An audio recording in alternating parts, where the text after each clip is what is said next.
without further ado, let's go ahead and dive right into this 40-35 loss that Alabama suffered this past Saturday. I'm just going to start overall, right? Because there's really just a few things that really stand out, and it really is as simple as this. We start behind the 8 ball, right? Going down 13-0, and that's both on the defense and the offense. Starting, the defense let them drive down the field, score a touchdown, and then the offense has that fluke pick 6, right? I'm not going to put that entirely on Jalen Milroe. Yes, he threw the ball. He's going to be held accountable to an extent, but, bounces off a helmet or whatever it was, tip drill, guy catches it, scores a touchdown. So we start behind the 8 ball, right? So we're already playing from behind, which, just to note, we never held a lead in this ball game. The next biggest thing that stood out, if not the biggest thing, they dominated the time of possession, which you knew that was going to be the type of game that they wanted, right? That always can help level the playing field when a lesser opponent is playing a better team, right? They did exactly that. 42 minutes. We didn't even have 18 minutes. It was like 17 minutes, 50-something seconds. They dominated the time of possession. We never had the ball, never had enough opportunities, right? We lost a turnover battle, right? They had those 2 crucial turnovers, the pick 6, then the forced fumble on the strip sack, which, don't even get me started. I see people say, oh, Milroe needs to see that better. Dude, you go out there. How about we put the accountability on the right tackle who got beat like a drum, right? Like, sure, yeah, he could have stepped up a little bit quick, dude, but like, come on now. The guy literally, they had no time. As soon as he received the ball, it was like the edge guy was right there, strips the ball out. Great play by them. They straight up beat us man on man right there in that moment. But you got to tip your hat to Vanderbilt, right? I feel like we're not giving enough credit to Vanderbilt. They came out there. They were confident. It started with Diego Pavia. He led the charge. He was prepared for the moment. He had all the energy, and they executed at a high level. And if we're being honest with you, not only did they beat us on the field, but they beat us in terms of coaching. We got out-coached in some aspects, and I'll break that down in a minute. And then the next biggest thing, 3rd downs. Couldn't get off the field. That killed us. They were 12 of 18 on 3rd downs. You can't have that type of percentage and expect to win. So you lose a turnover battle. You fail to get off the field on 3rd down. You get obliterated in the time of possession. Folks, that's all it takes, right? That is the recipe to get beat by a lesser opponent. And they checked all those boxes. Not to mention, they checked the box of being aggressive, which you have to do if you want to try to get an upset if you're a team like Vanderbilt. They were aggressive, right? Look at that 4th down play. You think, they're just going to try to get the, 1st down. They go over the top and score a touchdown off of it. So, again, they made plays when it mattered. We didn't capitalize, and unfortunately, we ran out of opportunities. But defensively, we got to be better. There's no excuse, right? I can't even criticize the offense too much. There are some things they could have done better. I wish we would have committed more to the running game. But at the end of the day, we just really didn't have many opportunities. Again, less than 18 minutes time of possession. I don't know if I've ever seen a stat like that when you compare the two. And then going back to the defense, there just was limited adjustments, if any, at least from what I noticed. I could be wrong, but I didn't notice too many. And I'm going to break that down in a minute. But then I also noticed there were a lot of repeated plays on Vanderbilt's behalf, and we still couldn't stop that. Part of it was that tight end that they had, the converted quarterback. He had a huge day. The little shovel toss play to him. I mean, they ran that several times to great success. That clearly was an issue. And what really disappointed me was the lack of discipline, right? It feels like we tend to get penalties at the worst times ever. Not to mention we're just still getting too many penalties. That's a problem. But it's anytime we do something good or in a critical moment, we're penalized. There was too many times that drives were extended due to penalties. The one that was the most head-scratching was when you had 2 number 2s on the field. The 2 saviors from a week ago against Georgia, they both were on the field. I mean, that's a coaching blunder. You can't have those things happen, man. It's those little things that ultimately come back to bite you. And that's my concern with the team right now. It just feels like up to this point, there's always just little things that aren't going as well as they could or going wrong, right? Whether there's penalties or just little errors here and there. It's the smallest things, but we're starting to see it catch up with us. And it finally did. We fell on the road to Vanderbilt. Nobody expected this. Now, to be fair, I did try to warn you guys. Vanderbilt this year has been playing some pretty good football. They're a tough, scrappy team. They might not have the Jimmies and Joes, but they play hard. And I told you, that type of offense is tough to defend. I don't care who you are. I mentioned the Citadel, how that team clearly had nobody on that team could even take a visit to Alabama. And they came in here and were the first team to score on us my senior year, like that month. And we played 2 or 3 SEC teams prior to that, right?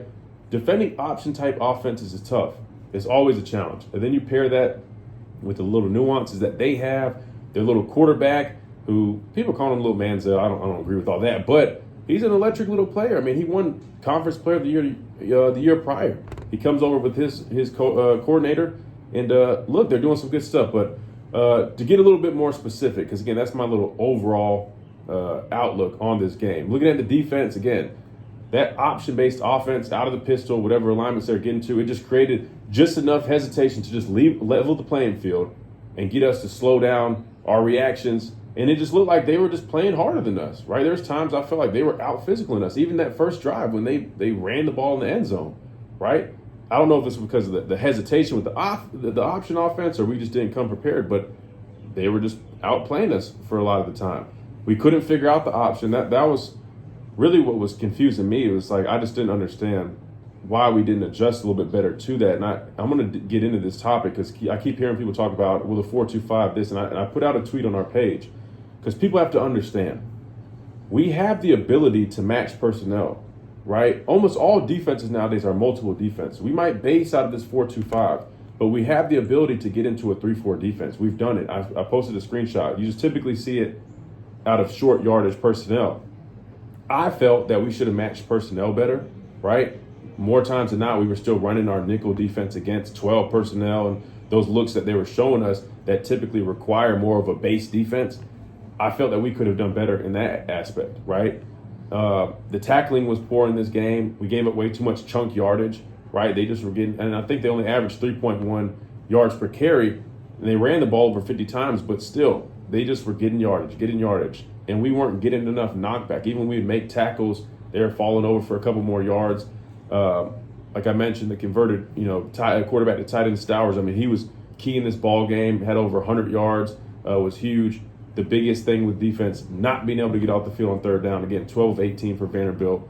And then in some situations, I mean, I'll be honest. I know we talk about vision defense, but I almost wonder if that's what's causing some of these disciplinary issues, right? I keep seeing guys, whether they're playing zone or whatnot, they're reading the quarterback. The quarterback scrambles a little bit, and then they're just not paying attention. Like those two, I think there was like 2 third down conversions that were critical. They both were similar plays. They just had a guy, just run into the flat.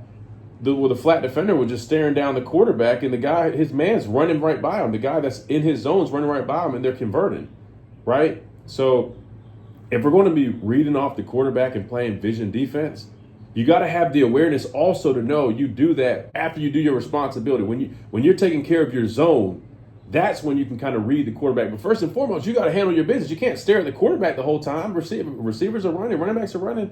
You got to play defense. You can't just stare at them the whole time. So that was the issue. And then obviously Vanderbilt just capitalized on some of our mistakes with very efficient drives, just moving the ball down the field, both running and throwing the ball. Again, they executed their game plan at an extremely high level.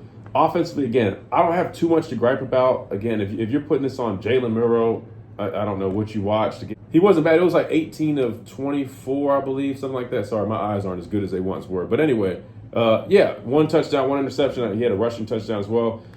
Ryan Williams, again, stepping up when it matters most, making big plays in the biggest moments of the game. Jam Miller showed up. He was one of the few guys that I thought really came to play.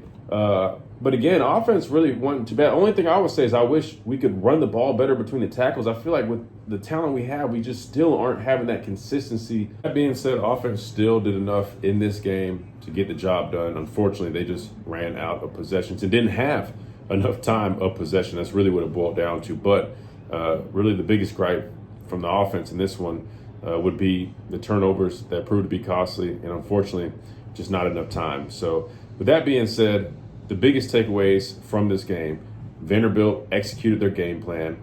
They outplayed us. They outcoached us.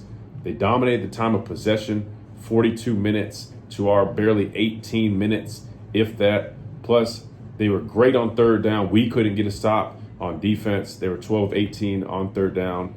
Our penalties continue to bite us when it matters most. We gave them extended drives due to penalties, which to me is a lack of discipline. That's got to be cleaned up. And that's really what this game boils down to, right? It was that simple. It's really not that. It's not that complicated. We got outplayed. We got outcoached. And those are the things that they did well. And those are things they needed to do well to have success. And they checked those boxes. And ultimately, they knocked off #1 Alabama for the first time ever that they knocked off a #1 team, I believe, but the first time defeating us in a lot of years. So there you have it. That's what I got from this 40-35 loss to Vanderbilt. Now we want to hear from you. Let us know what you thought about this 40-35 loss to Vanderbilt in the comment section down below. Make sure you like this video, subscribe to stay up to date. Follow us on all social media platforms at The Miller's Edge, or you can listen to our weekly radio show Monday through Friday, 12 to 2 Central Time on Tide 100.9. Y'all be good, stay blessed, and roll Tide.